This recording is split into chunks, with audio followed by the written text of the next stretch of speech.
Good morning, everyone. Welcome back to my channel. Welcome back to Cleburne. I have a project now I'm super excited about. Ever since I got the greenhouse, my neighbors have started viewing me as the flower pot whisperer. Let's go check out what my neighbor gave me now. Look at the tomatoes. They're getting tall. Oh, they have blooms.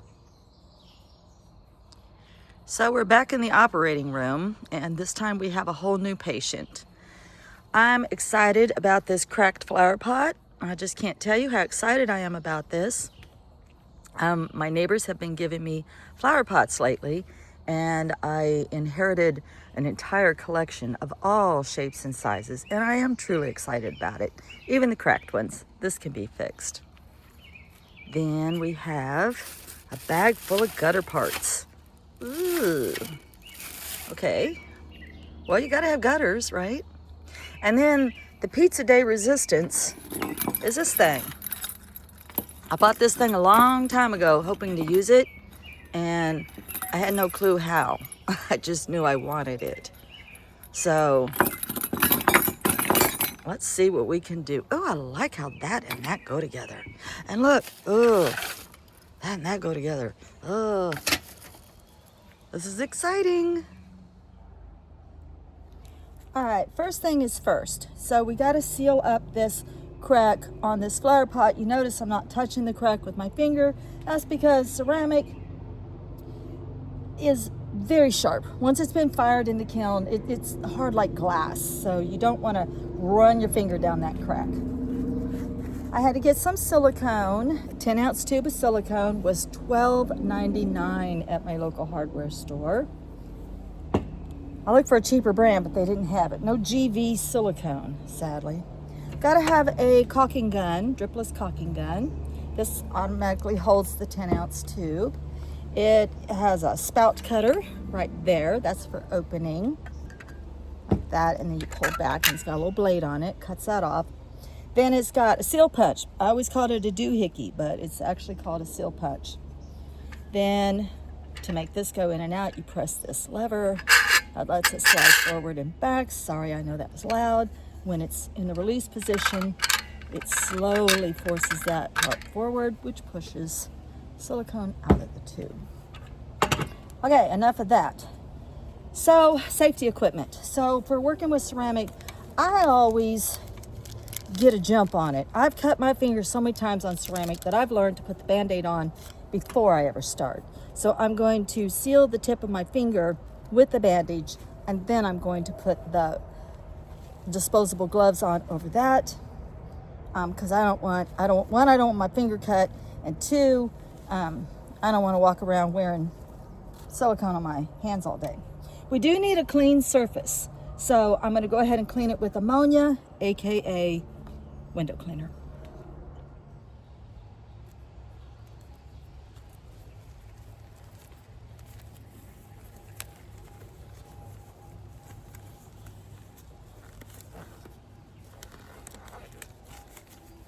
Uncooperative. Okay, I cleaned the surface. I loaded my gun. We're locked and loaded. So I'm gonna start, oh man. Sorry, my trigger hit the phone. So I'm gonna start clear back here at the back. Ooh, I just want a tiny bead. Going a little bit zealous on it. I've gone silicone happy. And I'm gonna try to stay in a straight line. Ugh, that's not easy for me.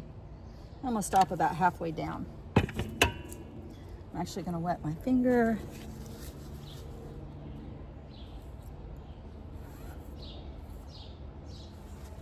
Goodness gracious, I went silicone happy. Ugh.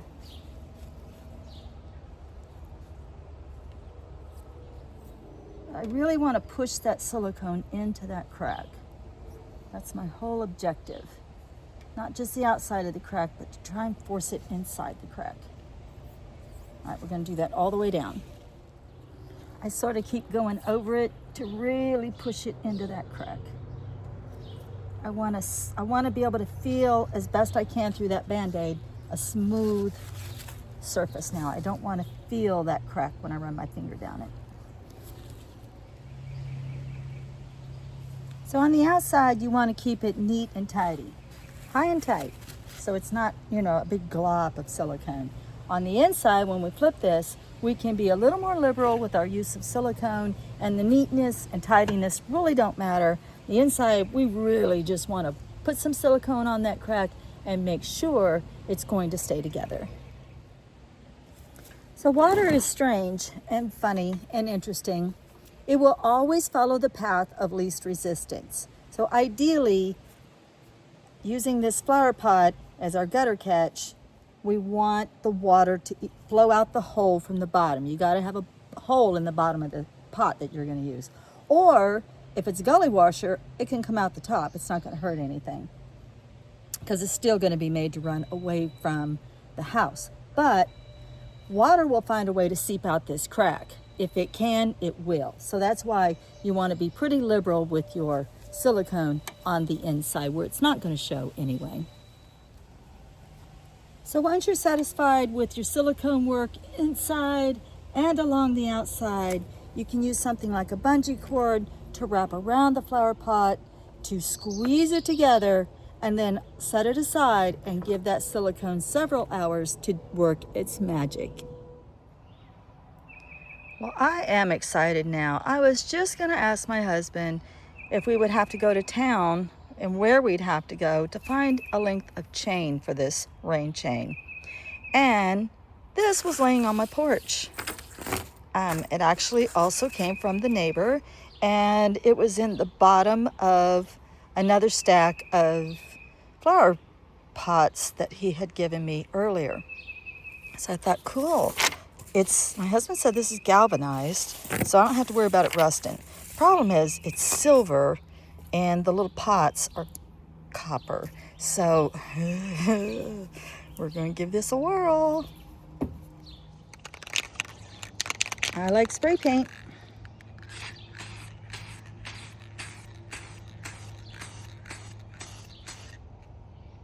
What do you think? Well, it's closer than silver and copper, right? I like it. I have no idea why he gave me that length of chain, but hey, I am so happy to have found that. Perfect. I'm going to finish spraying both sides of this. Okay, so the whole idea behind a rain chain is that, like I was saying earlier, water will always follow the path of least resistance. So if there's nothing blocking the water, when it comes from this part of your gutter, you put that little triangle-y thingy up in there, and then we'll spread that apart so it can't come back out. See what I'm saying? Okay, but before we do that, if you look down this way, I don't know if I can, there we go. It has to follow the chain. The little upside down bells or the little pop parts are really just kind of decorative. You don't want any of your bells, you wouldn't want them to lean or anything to lean up against that chain because the water will follow that. You don't want that. You want the water to follow the chain. So this one was actually missing one of its little handles, and so we had to fashion another handle so that the chain stays straight. And then for some reason they had this hook up here at the top, but the hook goes on the bottom. So we'll take our chain that we painted, and we'll actually attach that to that hook. The water will come down and continue right down this chain and continue onto that chain. But the bottom of your chain has to be secure in something. So that's where our flower pot comes in. And if I forgot to mention it earlier, it is actually a Michael Carr design. And quickly I'll tell you that I watched another YouTube channel on Michael Carr flower pots, and the clay actually comes from Vietnam. The designs are hand painted by artisans. So no two are going to be exactly the same. It's very heavily constructed. So if it's taken care of, it will be an heirloom. and they're fired in a kiln at 2300 degrees and left in the kiln for 8 days. They're practically indestructible. This one had to have been hit by a piece of equipment. Pretty much nothing else would have cracked this. And they are frost resistant. So frost could have done it, depending on if they left water in it and the water eventually expanded and cracked it, or it was hit with a piece of equipment. But they are frost resistant. Okay, so the last thing that I want to mention before we go down and assemble this project together is that when you're doing one of these rags to riches type projects and you're trying to rescue things and you want to use things like silicone and spray paint, it pays to know ahead of time what types of material will actually adhere to what types of material. For instance, silicone doesn't normally stick to the glazed side of the pot because it's not porous enough for silicone to get a grasp. But that's why I don't really care about covering the crack with silicone. I was trying to push the silicone into the crack. But the inside is this terracotta, and so the silicone will adhere to that. Will spray paint always adhere to galvanized material? Well, yes and no. If you get a sheet of galvanized material and it still has that factory oily film on it, or it's just not porous enough from wear and tear, then your spray paint in the rain and the sun could quite possibly peel. This chain has been roughed up. It's very roughed up. And so it's become porous enough that I feel pretty certain that the spray paint will adhere to the chain for at least one season. And if I have to take it down and give it another spray, so be it. Now all you have to do is decide where you want your rain chain to be set up at. If you want it to show, if you want it near a sitting room to hear the aesthetic sounds, if you want it street side for the view. For us, we have two choices. We have the deck side and we have the street side. Since we want the rain chain to actually show, because our deck side is where we're going to actually have to put a water barrel and collect water for the gardens down here, we want the rain chain to be on the street side. So we're getting the prep work done now by adding the lattice and gutter to the little cabin. And then always make sure that you are within your city and county codes for any kind of water catchment, water drainage, and you can finish your space off with whatever's allowed in your area. In some countries, this goes directly into a grate and the chain hooks to a grate. Some people like to use PVC. We're going to do it as simple as possible, and we're just building a trench and using gravel.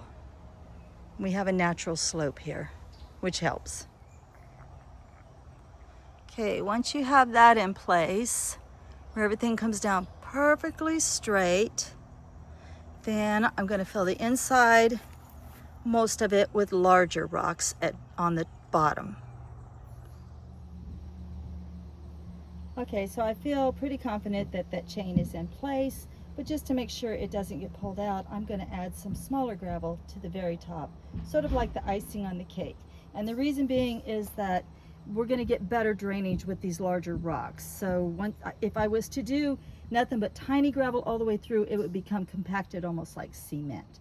So we don't want that. And we want a nice splashing sound. So I'm going to make a top that makes a bit of a splashing sound, but have extreme drainage underneath, if that makes sense. And this is what it looks like when you walk up to it. So do rain chains clog? Well, if you think about it, if that chain were any shorter, or that first cup was any higher, then the leaves trying to come out of there are definitely going to clog up. The little V thing helps it's kind of hard to see,